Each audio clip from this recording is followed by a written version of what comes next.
va poser les pieds sur la bande de Gaza. On est vraiment déterminé à le faire. Ce qu'on va trouver là-bas, je ne sais pas comment je vais gérer ça. Je m'appelle Samuel Crétenant, j'habite en Suisse.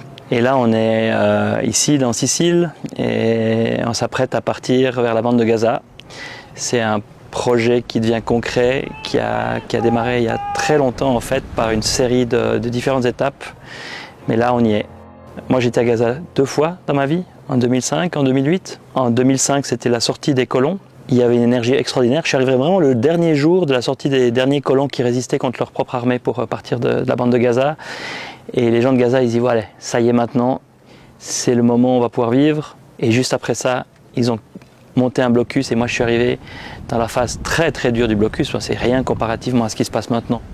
En décembre, j'ai décidé de mettre en grève de la faim. Je me tenais avec une pancarte avec le nombre d'enfants assassinés que je réactualisais avec un scotch. Et j'allais dans toutes les gares et je restais simplement dans un coin. Et les gens qui voulaient venir vers moi venaient. Et puis en fait, il y a une vidéo un peu emblématique où je suis resté en time-lapse statique dans les rues basses de Genève. Et cette vidéo a été reprise à Gaza. Et là, j'ai eu des milliers, des dizaines de milliers de messages, dont beaucoup de gens à Gaza. Et ça m'a touché, mais infiniment, en disant « Ok, peut-être que ça sert à quelque chose ». J'avais pas d'attente sur ma grève de la faim. Avec le docteur Hicham El-Raoui, on était parmi les fondateurs de la marche vers Gaza, qui a été un échec direct et une réussite immense, puisque maintenant on a un réseau international colossal. Et ça, c'est important que tout le monde descende dans la rue. Il faut qu'on arrête d'hésiter.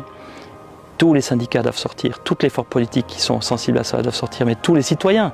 Moi, je ne suis pas politisé. Je n'appartiens pas à un syndicat et je n'appartiens pas à un parti politique. C'est indispensable que tout le monde utilise sa voix et existe en tant que citoyen humain, libre, et qui refuse la violence qu'on nous impose.